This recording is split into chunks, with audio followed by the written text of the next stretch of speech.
우리 삶에는 여러 가지 많은 시험이 있습니다. 이거를 그냥 뭐 보통 편하게 문제라고도 우리가 불러볼 수 있을 것 같은데요. 우리 삶에 찾아오는 우리가 만나는 이 시험들, 문제들은 하나가 아닙니다. 여러 가지예요. 하나가 지나가면 또 다른 하나가 찾아오고 그것이 지나가면 또 다른 무엇이 찾아옵니다. 생각해 보면은요. 고등학교 때 이렇게 우리가 많이 생각합니다. 대학교만 가봐라. 고3 입시만 끝나봐라. 라고 생각을 하지만 막상 대학교 가면은 또 어떤가요? 네, 졸업만 해봐라. 네, 취직만 해봐라. 이런 또 고민들이 계속되죠. 결혼 전에는 내가 결혼만 해봐라. 뭐 이런 문제들. 집을 마련하기 전에는 뭐 내가 집만 마련해봐라. 이런 그 삶의 방향, 그 다음에 우리 삶에 주어져 있는 여러 가지 것들과 다르게 우리 삶에는 끊이지 않는 문제들과 시련들이 찾아옵니다. 끝이 없습니다. 그 남은 인생 다 여러 가지 문제와 시련들이 찾아올 겁니다. 모양은 바뀔 뿐이지만 계속해서 찾아옵니다. 왜 그러냐? 이유는 간단합니다. 우리가 하나님의 자녀이기 때문에 그렇습니다.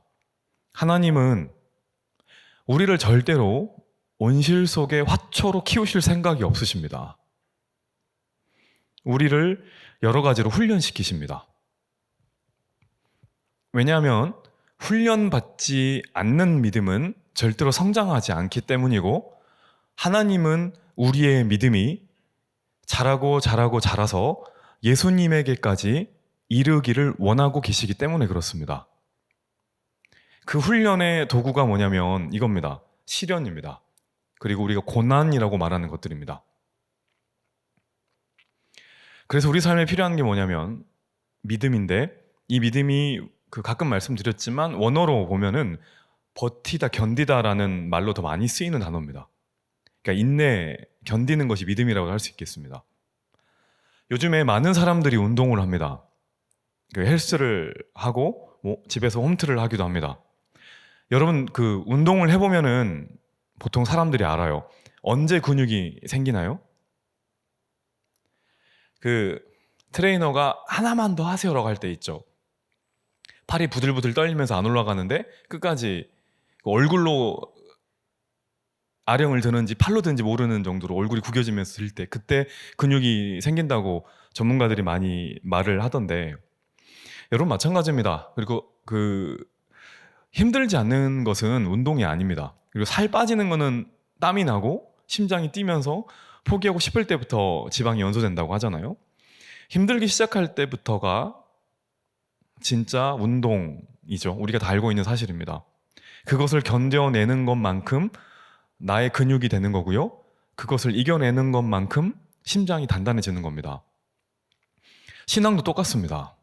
하나님은 저와 여러분들을 하나님만의 헬스장으로 보내십니다. 비유를 해보자면요. 여러분, 모세의 헬스장은 어디였을까요? 광야였습니다. 여기서 몇 년 동안 훈련받나요? 40년 동안 훈련받습니다. 다윗은 어디서 훈련받나요? 왕궁과 광야 여러 가지 곳에서 훈련을 받죠. 트레이너도 있었어요. 얘는. 그 트레이너가 누구예요? 사울이었습니다. 다윗은 PT도 받은 거예요. 그러니까 옆에서 아예 철저하게. 여러분, 우리도 마찬가지입니다. 하나님은 우리 모두의 믿음이 단단해지길 정말 원하세요.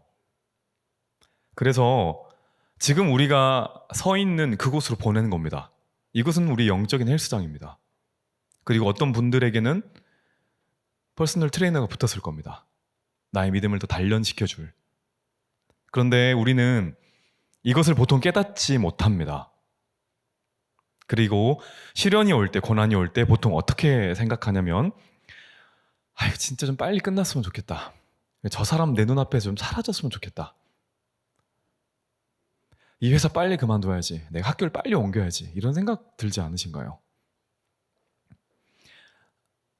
하나님은 우리가 그곳에서 훈련받기를 원하는데 우리는 그곳에서 빨리 벗어나기를 원합니다. 근데 오늘 본문에서 야고보가 이렇게 말을 해요. 너희들이 시련 중에 구해야 될 것은 빨리 이것을 벗어나는 게 아니라는 겁니다. 여러분 잘 기억하십시오. 시련을 만나는 분들이 오늘 아마 많이 계실 거라 생각이 드는데 시련 가운데서 구해야 될 것은 빨리 벗어나는 게 아닙니다. 그게 뭐냐면 지혜입니다. 오늘 말씀드리고 싶은 내용은 이겁니다. 젊음의 때에 수많은 시련과 고난을 겪어 나갈 건데 하나님이 구하라고 했던 지혜가 무엇인지 그리고 어떻게 이 지혜를 얻을 수 있는지를 하나씩 살펴보려고 합니다. 자, 먼저 살펴볼 게 이거예요. 그 지혜가 무엇인가라는 겁니다. 5절 말씀을 한번 같이 읽겠습니다. 시작. 너희 중에 누구든지 지혜가 부족하거든 모든 사람에게 후히 주시고 꾸짖지 아니하시는 하나님께 구하라. 그리하면 주시리라. 야고보가 말합니다. 그 1장 앞부분에서 시련, 너희들 삶에 시련이 계속 있다. 시련 얘기를 하고 그 다음에 지혜 이야기를 합니다. 그러니까 시련을 만날 때 우리가 가장 먼저 구해야 할 것이 무엇이라는 말인가요? 지혜입니다. 자, 지혜가 무엇일까? 이제 이것이 중요할 겁니다. 자, 성경은 지혜를 이렇게 정의합니다. 잠언 9장 10절에 나오는데 한번 같이 읽어볼까요? 시작. 여호와를 아는 것이 지혜의 근본이요 거룩하신 자를 아는 것이 명철이니라. 아멘. 여러분 지혜가 뭐예요? 하나님을 아는 겁니다. 안다는 말이 뭘까요? 저는 BTS를 알고 블랙핑크를 압니다. 그리고 저는 김혜선을 알아요. 김혜선 제 아내입니다. 여러분 제가 블랙핑크를 아는 것과 제 아내를 아는 것은 다르죠. 같은 동사가 쓰였지만 다른 의미입니다. 블랙핑크는 머리로 아는 거고 제 아내는 겪어서 아는 겁니다. 어떤 차이가 있는지 아시겠죠? 겪어서 안다는 것은 교제가 이루어지고 있다는 말입니다. 여러분, 우리는 하나님을 알고 있죠. 어떻게 알고 있을까요? 어떻게 알고 있다고 말할 수 있을까요? 우리가 하나님을 정말로 알게 되고 만나게 되면 생기는 게 있어요. 그게 뭐냐면 하나님의 시각입니다. 시각. 알거든요. 척 보면 알아요. 저는 제 아내가 뭘 원하는지 압니다. 다른데 알아요. 되게 희한해요. 왜 아냐? 겪어봐서 알아요. 제 아내가 이걸 싫어하겠구나, 이걸 좋아하겠구나, 이걸 알아요. 하나님을 알게 되면 하나님이 뭘 좋아하는지를 알아요. 하나님을 겪게 되면 하나님이 뭘 싫어하는지를 알아요. 지혜가 바로 이겁니다. 하나님을 성경 지식으로만 알고 머리로만 아는 게 아니라 그분과 직접 교제하고 겪어서 하나님이 이걸 기뻐하시겠구나, 하나님이 지금 이걸 하는 걸 싫어하시겠구나, 이것을 아는 것이 바로 지혜라는 말이에요. 이것을 보고 하나님의 시선을 가진 사람이라고 말합니다. 이해되시죠? 왜냐하면 저는 제 아내의 시선을 가진 사람이기 때문에. 하나님의 시각으로 보면 깨닫게 되는 게 있습니다. 첫 번째, 하나님이 나를 얼마나 사랑하시는지를 알게 돼요. 그리고 두 번째, 우리가 겪고 만나는 고난은 절대로 끝이 아니라 과정이라는 것을 알게 됩니다. 제가 하나님을 알고 하나님의 시각을 가지게 되면서 받은 건 이 두 가지였어요. 하나님이 나를 얼마나 사랑하시는지, 그리고 지금 내가 만나고 있는 이 현실이 절대 끝이 아니구나. 여러분, 크리스천은요, 여러 가지로 정의를 해볼 수 있을 거예요. 그런데 이렇게도 정의해 볼 수 있을 겁니다. 발은 현실에 있지만 시선은 끝에 있는 사람이에요. 이게 크리스천과 하나님을 모르는 사람들의 차이입니다. 하나님을 모르는 사람들은 발도 땅에 있고 시선도 땅에 있어요. 근데 크리스천은 발은 땅에 있지만 시선은 하늘에 가 있는 사람을 말하는 겁니다. 그래서 여러분, 하나님과 사귀어 살면은요, 이런 걸 알게 돼요. 그 시선이 끝에 가 있잖아요. 그러니까 이 모든 것이, 우리 대학부 다 아시죠? 로마서 말씀 외웠으니까. 모든 것이 합력하여 선을 이루는 거구나. 내가 이런 일로 일희일비할 필요가 없겠구나. 왜냐면요, 우리 시각이 끝에 가 있기 때문에 그래요. 내가 지금 겪고 있는 이 문제와 고난도 반드시 뭐가 된다고요? 선이 된다. 이 믿음이 생깁니다. 여러분, 그 진주 아시죠? 그 예쁜 보석 있잖아요. 진주가 어떻게 만들어지는지 아십니까? 진주는 뭐 다 아시는 분도 계시겠지만 처음부터 보석이 아니에요. 진주는 그 볼품없는 모래알입니다. 바닷속에 떠도는 모래알인데 그 작은 모래알 하나가 어떤 조개 틈으로 딱 들어갑니다. 자, 그러니까 조개가 어떨까요? 여러분, 길을 걸어갈 때 그 신발 안에 작은 돌멩이가 들어가면 어때요? 되게 편안합니까? 아니죠. 되게 불편하죠. 세상 불편하죠. 그래서 신발 당장 벗어가지고 꺼내잖아요. 되게 불편하고 아픕니다. 조개도 그래요. 까끌한 모래알 하나가 그 부드러운 조개살에 들어가니까 계속 찌르는 겁니다. 그러니까 조개가 얼마나 아프겠어요. 말도 못하고. 그러면 조개는 자기를 보호하려고 낙하라는 물질을 계속해서 분비합니다. 그래가지고 그 모래알을 감쌉니다. 문제를 감싼다고요. 수많은 시간이 흐릅니다. 그리고 천천히 수백 개의 진주층이 쌓입니다. 단단해집니다. 시간이 지날수록 모래알은 진주가 덧입혀져서 점점 원형이 되고 아픔이 결국 진주를 빚어내게 되는 거예요. 여러분, 그 진주가 엄청 크다 이 말은 어떤 것을 의미하는 걸까요? 그 진주 조개가 어땠다는 말일까요? 그만큼 아팠다는 거예요. 진주의 크기는 고통의 크기예요. 고통의 기간이 굉장히 길었다는 겁니다. 우리도 마찬가지입니다. 하나님은 정말로 볼품없는 우리의 신앙을, 우리의 삶을 진주로 빚고 계세요. 우리 삶 안에 진주를 만들어가고 계세요. 아까 저희가 찬양했던 것처럼 너무나 귀한 자. 우리 삶에 그래서 때때로 이물질을 집어넣으십니다. 모래알을 집어넣으세요. 굉장히 아파요. 그 모래알은 다양해요. 어떨 때는 정말로 까칠한 회사 상사를 집어넣기도 해요. 그리고 또 어떨 때는 정말로 순종하기 힘든 가족들을 하기도 해요. 친구일 수도 있어요.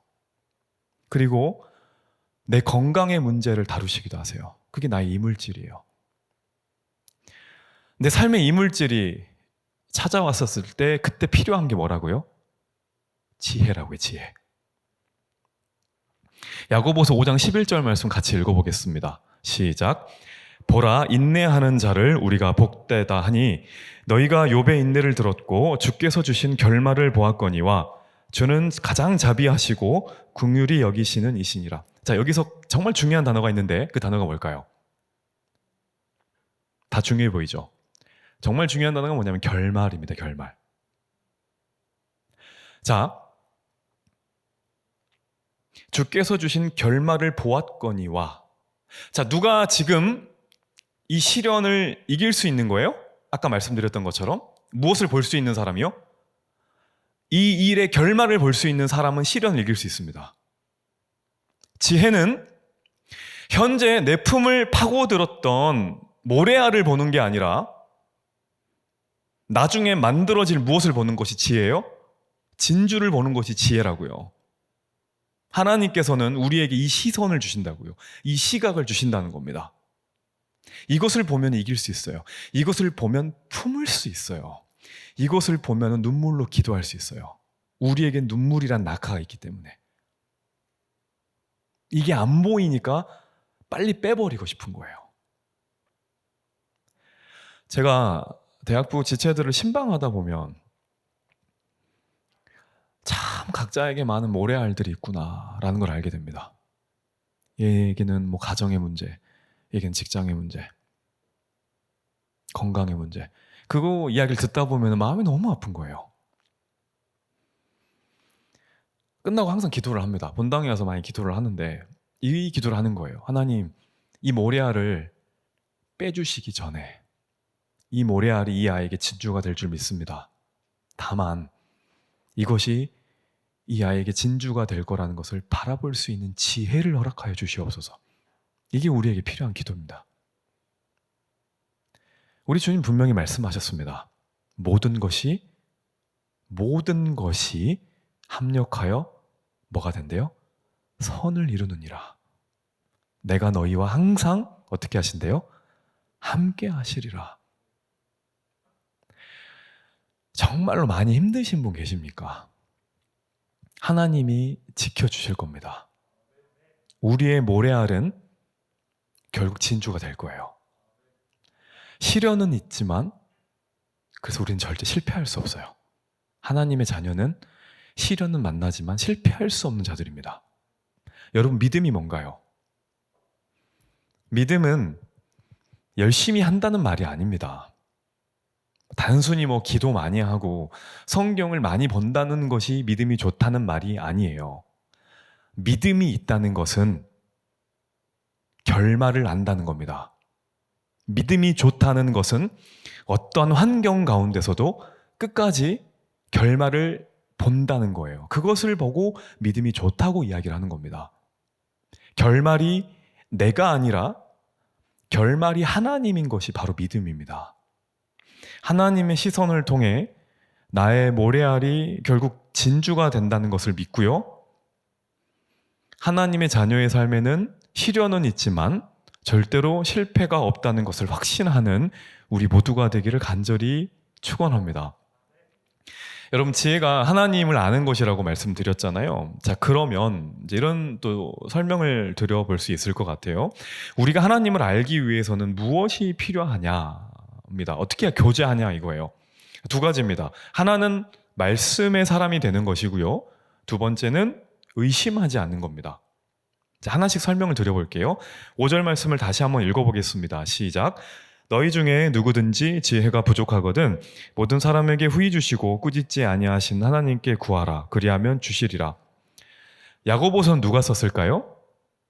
야고보가 썼겠죠. 야고보가 누구인지 아세요?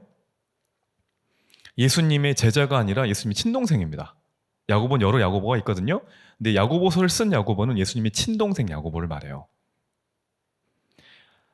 자, 학자들이 말합니다. 이 야고보서를 쓴 야고보는 구약에 굉장히 능통한 사람이다라고 이야기를 해요. 야고보서가 총 몇 장이냐면 5장밖에 되지 않습니다. 그런데 이 5장 안에는 21권의 구약 성경이 녹아져 있어요. 굉장히 구약에 능통한 학자입니다. 야고보는. 야고보는 성경을 알았고 하나님을 알았어요. 하나님을 깊이 경험했어요. 어떻게 경험했어요? 말씀을 통해서 경험했어요. 자, 야고보서 1장 18절에는 이런 말이 있습니다. 다 같이 한번 읽어보겠습니다. 시작. 그가 그 피조물 중에 한 천 열매가 되게 하시려고 자기의 뜻을 따라 진리의 말씀으로 우리를 낳으셨느니라. 자, 야고보가 말해요. 자기가 태어났대요. 어떻게 태어났대요? 진리의 말씀으로 우리를 낳았느니라. 자, 이 말씀이 무엇이냐면 야고보는 경험한 거예요. 자기가 무엇을 통해서 새로 태어난 걸 경험한 거예요? 말씀이에요. 하나님의 말씀이 자기를 낳았다는 거예요. 이것은 말씀이 자기의 존재를 완전히 바꿨다는 거예요. 여러분, 하나님은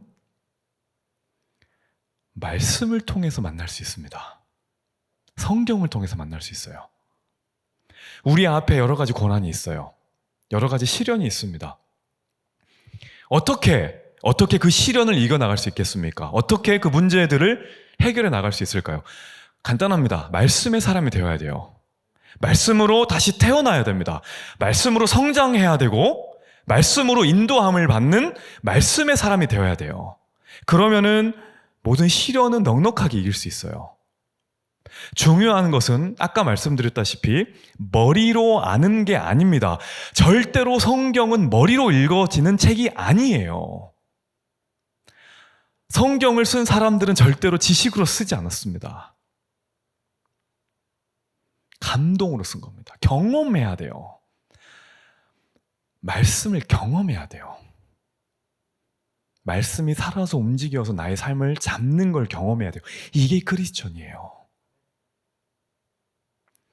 말씀을 지식으로 아는 사람과, 즉 머리로만 알고 눈으로만 읽는 사람과, 말씀이 주인이 되어서 나를 읽는 사람, 말씀을 경험으로 아는 사람에겐 차이가 있습니다. 예전에 센터십 때 한 말씀드렸을 거예요. 뭐가 다르냐? 타이밍이 달라요. 머리로 성경 지식으로 성경을 아는 사람은 항상 실수하고 넘어지고 나서 말씀을 깨달아요. 아, 그때 그랬는데. 시험을 받을 때 넘어지고 난 다음에 말씀을 깨닫는 사람은 머리로 성경을 아는 사람입니다. 하지만 하나님을 사귀어 알고 말씀과 동행하고 말씀을 경험한 사람은 시험이나 유혹이 올 때 반드시 말씀이 먼저 생각납니다. 이 타이밍이에요. 그래서 우리가 그 시험과 유혹으로부터 벗어날 수 있는 겁니다. 사랑하는 여러분, 여러분은 넘어지고 나서 말씀이 생각나는 사람인가요? 아니면 넘어지기 전에 말씀이 생각나는 사람들인가요?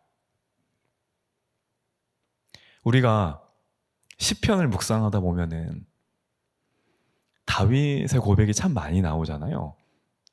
저는 다윗이 정말 부러운 것 중에 하나가 이거예요. 시편은 그 다윗 하나하나 고백을 보면 다윗에게는 말씀이 삶 가운데 묻어난다는 거예요. 어떤 때든지. 자기가 어떤 행동을 하기 전에 항상 하나님께서 하신 말씀들을 떠올려요. 자기가 어떤 행동을 할 때에도 하나님의 말씀을 떠올려요.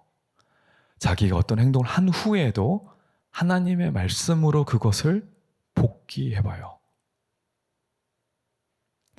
그래서 저도 이렇게 기도를 합니다. 하나님, 저도 말씀이 먼저 생각나는 사람이 되게 해주십시오.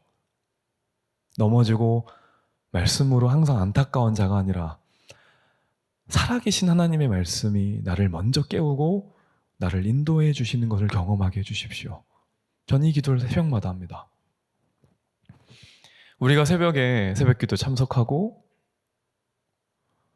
아침에 큐티를 하는 이유가 뭐냐면 이겁니다. 주님, 오늘 우리의 삶을 지켜주셔서 제가 넘어지기 전에 말씀이 생각나게 하여 주시옵소서라는 고백입니다. 말씀이 내 삶을 이끌어가고 그 말씀 때문에 내가 견디는 것을 반드시 매일매일 경험해야 합니다. 야고보는 이 경험한 말씀이 너무나 많았던 사람이에요. 저는 우리 모두 이 야고보처럼 하나님의 말씀을 경험한 말씀의 사람이 되길 원합니다. 지혜를 얻는 첫 번째 방법이 말씀의 사람이 되라는 거였고, 두 번째 방법이 뭐냐면 의심하지 말라는 겁니다. 야고보는 이렇게 말해요. 구하라 그리하면 주신다라고 말해요. 자, 이 말은 지혜는 스스로 얻는 게 아니라는 거예요. 여러분 잘 생각해야 됩니다. 지혜는 내가 노력한다고 얻을 수 있는 게 아니에요. 구하라 그랬어요. 자, 그러면 반드시 누가 있다는 거예요? 수여자가 있다는 겁니다. 구하라는 말은 주는 존재가 있다는 거예요. 받아야 한다는 거지 내 힘으로 얻을 수 없다는 걸 말해요. 그런 것들은 전부 구하라 구하라 구하라 라고 하신 거예요. 예수님께서.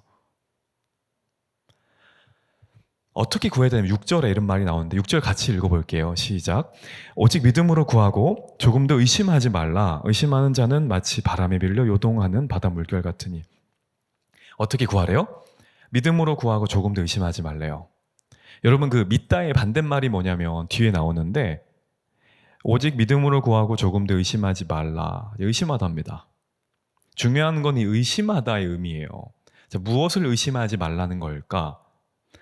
여러분 우리가 보통 기도하면서 의심하지 말아야지라고 하면 이렇게 생각합니다. 나는 예를 들어 시험을 봐요. 그럼 나는 내일 반드시 시험을 볼 때 좋은 성적을 거둘 거야. 그리고 막 기도해요. 하나님 반드시 내일 A 맞게 해주세요. 또 관심 있는 사람에게 고백을 합니다. 하나님 반드시 이 사람과 잘 되게 도와주십시오. 믿습니다. 그러다 성적이 안 나왔어요. 그리고 차였어요. 그러면 이렇게 생각할 때가 많습니다. 내가 100% 하나님을 믿지 못했구나. 내가 의심해서 이루어지지 않았구나라고 생각될 때가 있습니다. 오늘 성경이 말하는 의심은 그 의심을 말하는 게 아닙니다. 여기서 의심하다라는 말을 원어로 보면은 판단하다, 논쟁하다라는 뜻이 있습니다.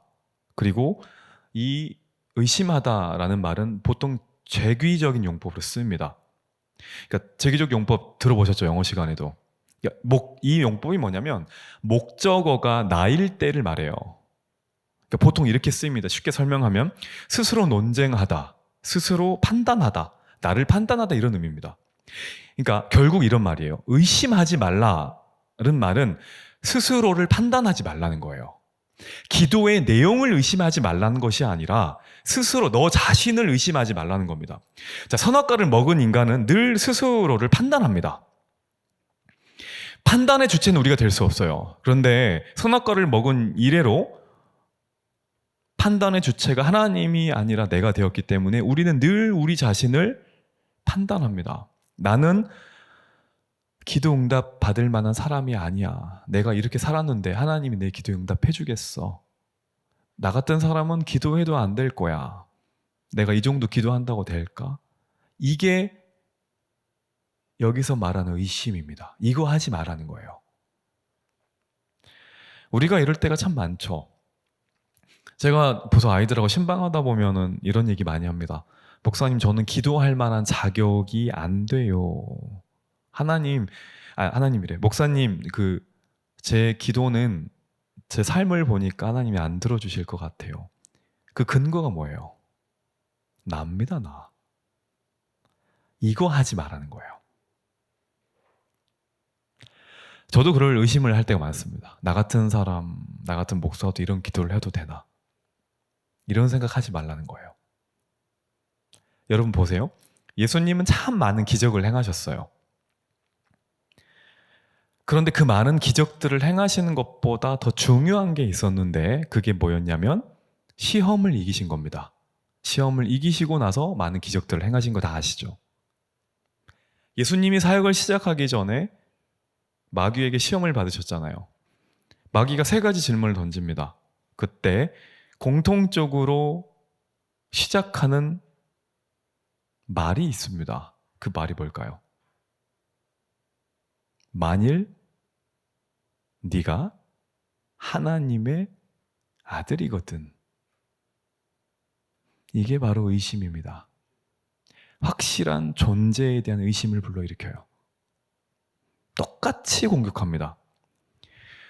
네가 진짜 하나님의 자녀냐? 너는 네 기도가 응답될 거라고 생각하냐? 너는 정말로 목자할 자격이 된다고 생각하냐? 전부 이런 겁니다. 근데 오늘 보면 5절을 보면은 하나님은 후히 주신다고 나와요. 꾸짖지 아니하신다고 나와요. 그런데 사탄은 자꾸 우리를 정죄하게 만들어요. 나를 판단하게 만듭니다. 기도를 못하게 만들어요. 하나님을 의심하게 만들어요. 결국 무엇을 의심하지 말라는 거냐면 하나님의 선하심을 의심하지 말라는 겁니다. 우리가 어떤 기도를 할 때 이 내용이 들어지고 들어지지 않고를 의심하지 말라는 것이 아니라 선하신 하나님을 절대로 의심하지 말라는 것이 야고보의 당부인 겁니다. 선하신 하나님이 우리를 불러주시고 이 자리에서 기도를 하게 하셨으니까 우리는 부족하지만 전능하신 하나님이 우리의 작은 신음에도 응답하신다고 하셨으니까 그 하나님을 의심하지 말라는 거예요. 그 하나님의 선하심을 의심하고요. 기도하는 나 자신에 대해서 판단하면은 어떤 현상이 발생하냐면 늘 불안하고 흔들립니다. 그래서 야고보는 의심하는 사람을 무엇으로 표현하냐면 6절 뒷부분 보시면 이런 구절이 있을 거예요. 마치 바람에 밀려 요동하는 바다 물결 같으니. 여러분 그 바다를 보면은 늘 물결이 치죠. 물결이 친다는 말은 늘 흔들린다는 말이잖아요. 마치 이렇다는 거예요. 의심하는 사람은 스스로에 대해서 안정적이지 않아요. 의심한다는 건 하나님의 선하심에 대해서 믿지 못하는 사람은 늘 스스로가 불안한 겁니다. 자, 여러분 보세요. 바다 물결은 스스로 움직이나요? 영향을 받아서 움직이나요? 영향을 받아서 움직이죠. 무엇에 영향을 받아요? 바람이죠. 바다는 스스로 움직이지 않아요. 환경에 영향을 받아요. 의심이 그래요. 우리가 언제 스스로를 판단해요? 하나님을 보지 않고 환경을 볼 때 바다처럼 흔들립니다. 남들과 비교하니까 스스로를 늘 판단해요. 그런데 하나님의 선하심, 이게 맨 처음에도 말했던 일의 결말인데 하나님의 선하심만을 끝까지 바라보면 어떤 현상이 나타나냐면 9절 보십시오. 낮은 형제는 자기의 높음을 자랑하고 10절 부한 자는 자기의 낮아짐을 자랑할지니. 이게 자랑할 내용인가요? 이게 자랑할 내용이 아닙니다. 기뻐할 내용이 아니에요. 낮은 자는 높음을 자랑하고 부한 자는 낮아짐을 자랑하고, 이게 현실과 반대죠. 이게 크리스천이에요. 환경과 반대잖아요. 환경을 거스른다고요. 비교하지 않아요. 스스로를 판단하지 않아요. 왜냐하면 자랑의 근거가 환경이 아니라 하나님의 선하심이기 때문에 그래요. 하나님의 선하심을 끝까지 붙드는 사람은 상황의 영향을 받지 않습니다. 흔들리지 않아요. 이것이 바로 지혜입니다. 센터십 시작하기 전에 한 5분 정도 전이었는데 어떤 카톡이 하나 왔습니다. 저희 부서 아이였고 올해 청년부로 올라간 어떤 자매한테 카톡이 왔어요. 취업을 놓고 기도하고 취업 과정 중인 자매였는데 아까 만났는데 한번 읽어드릴게요. 카톡을. 목사님, 저 오늘 최종 면접 결과가 나왔고 아쉽게도 떨어졌습니다. 목사님께서 기도해 주셨으니까 말씀드려야 할 것 같아서 카톡 드립니다. 처음에는 많이 아쉬워서 울었거든요. 그런데 생각해 보니까 주님은 더 선한 길로 인도하시는 분이시고 분명 이번에 안 되었을 때는 주님만이 아시는 이유가 있을 거라는 생각이 들었어요. 감사하게도 최종 면접 때 분위기가 좋고 답변도 잘할 수 있도록 인도하셨음에도 합격이 되지 않는 것은 주님의 이유가 있을 거라는 그런 생각이 들었습니다. 이미 주님은 제 자리를 마련해 놓으셨을 테니까 채용이 뜬 다른 회사를 위해서 최선을 다해 보려고요. 기도해 주셔서 감사합니다. 이곳은 아니지만 주님이 다른 곳으로 인도해 주셔서 합격하게 된다면 꼭 먼저 알려드릴게요. 정말 아무것도 아닌 저를 위해서 기도해 주시고 응원해 주셔서 감사합니다. 이따 기도회 때 봬요. 설교보다 낫습니다. 이 자매의 고백은. 이 자매는 일의 결말을 보는 자매입니다.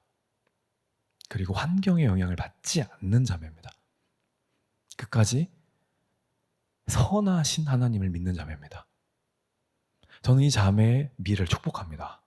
하나님께서 가장 귀한 것을 채워주시리라 믿어요. 이것이 바로 증인입니다.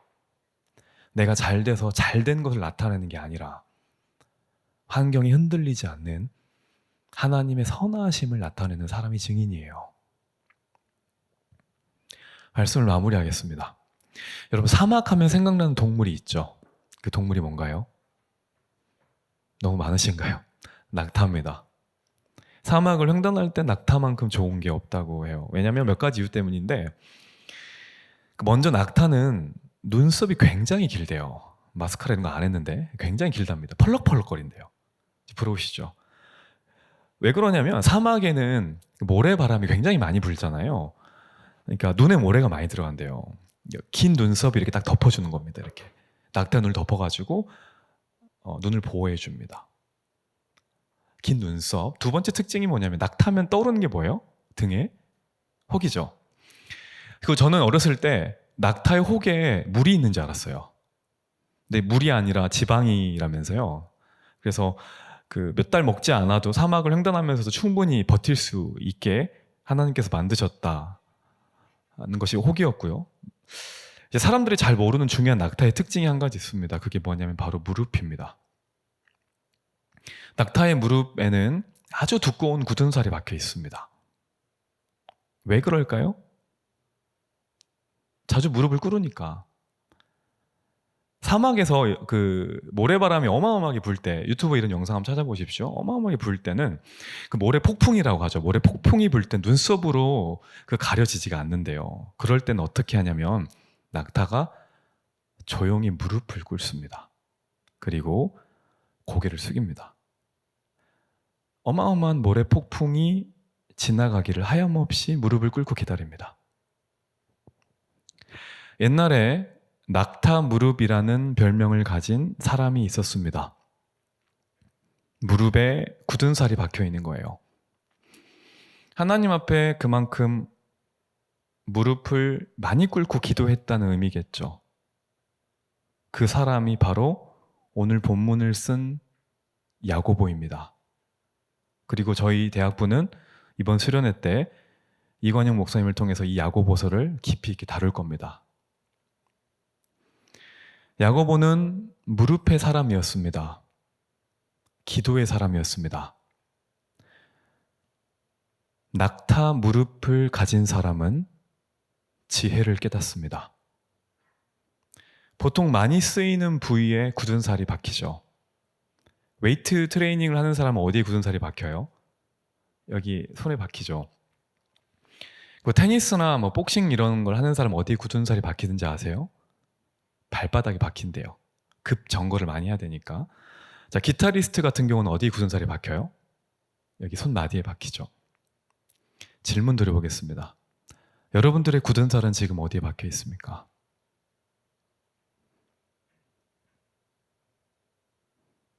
우리에게 필요한 것은 이겁니다. 낙타 무릎입니다.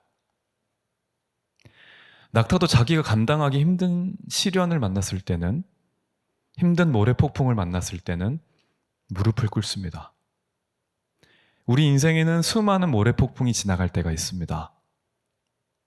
그때는 무릎을 꿇고 하나님의 일하심을 구해야 할 타이밍입니다. 그리스도인은 달려가는 자가 아니라 무릎으로 사는 자입니다. 무릎을 꿇게 되는 것은, 우리가 수많은 어려움을 만나서 무릎을 꿇게 되는 것은 시련일 뿐이지 인생의 실패를 의미하는 것은 아닙니다. 우리에게는 모래바람과 같은 시련은 있겠지만 하나님의 인도하심에 따라 절대 실패할 수 없는 사람들입니다. 그러니 자신 있게 이 땅을 살아가셔도 됩니다. 우리에게도 이 기도의 굳은 살이 잔뜩 박히는 이 시대의 낙타 무릎이 되기를 주님의 이름으로 간절히 축원합니다.